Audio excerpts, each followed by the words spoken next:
Hi, I'm Alix. I'm a nutritionist from Melbourne and a fellow celiac.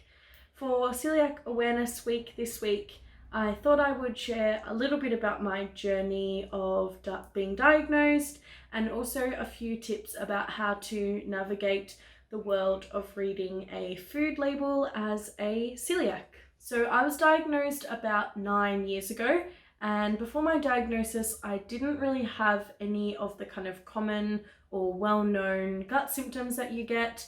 Instead, I had chronic fatigue, I had iron deficiency, I had issues eating dairy, I had regular unexplained migraines, and I had reduced immune function. I would pick up every cold and flu going around, and I also had pneumonia twice in the year before I was diagnosed.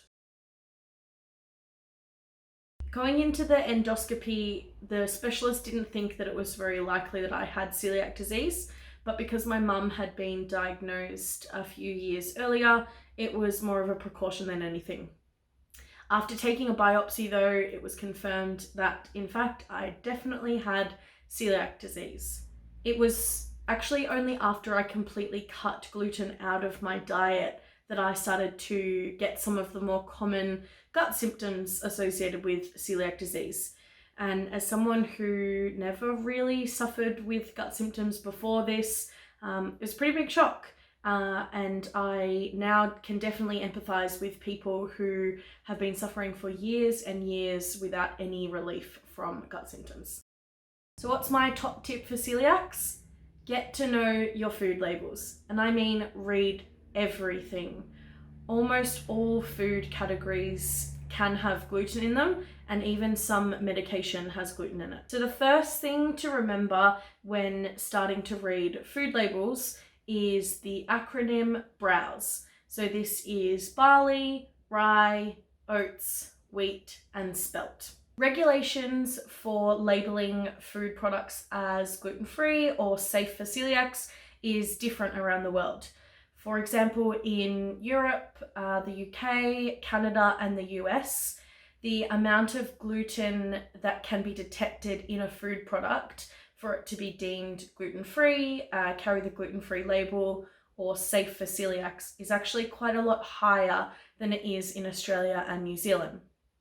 So you might have the same product stocked in the US as in Australia, and it may be labeled gluten-free in the US, and it may actually only be labeled wheat-free if it's not contaminated with wheat.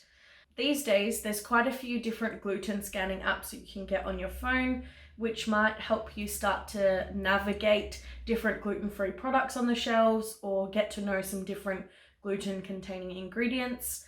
But I don't find these 100% reliable, and understandably, they don't have every product imaginable. So when I was first diagnosed, I actually wrote down all of the different gluten-containing ingredients that I knew on a note in my phone, and I would take that to the shops with me instead and would compare all of the different labels. I didn't really know what farina or farro or bulgur was, and I certainly didn't know just how many products are derived from wheat or barley. The Celiac Australia website also has a booklet that you can download, which has a ton of different ingredients and food additives in it that might be a good place for you to start. The areas on food packages in Australia that you need to be looking at is the nutrition panel, the ingredients list, and the allergy or advisory statements. If something is labelled gluten-free on the front of the packet or in the allergy statement, then it's safe for celiacs. Labels that say contains gluten or contains traces of gluten in the allergy or advisory statements are not safe. Labels that say may contain traces of gluten are a little bit of a grey area. This label isn't actually required by law in Australia, so it may or may not be safe for you to consume. I would probably recommend either finding an alternative product or making it at home, or even reaching out to the manufacturer to confirm their processing.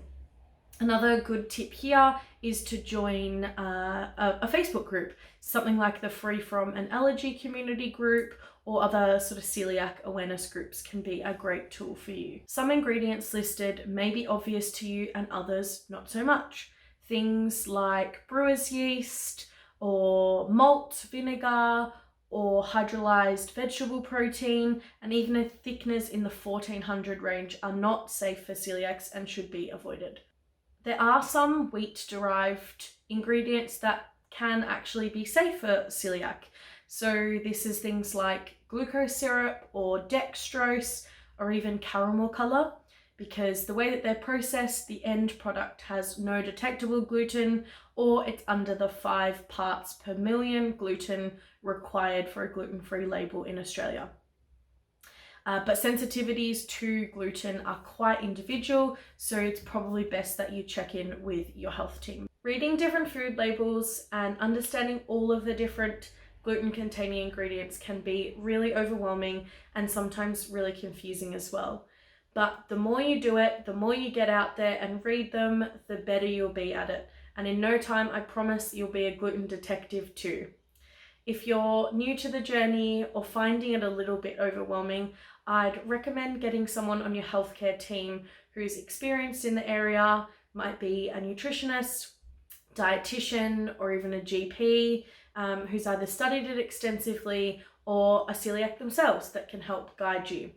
And I'd also recommend having a good support network, friends, family, colleagues, housemates, who can make sure that you've got everything that you need at home and in the workplace, and can also help you start to navigate the world of reading labels as a celiac.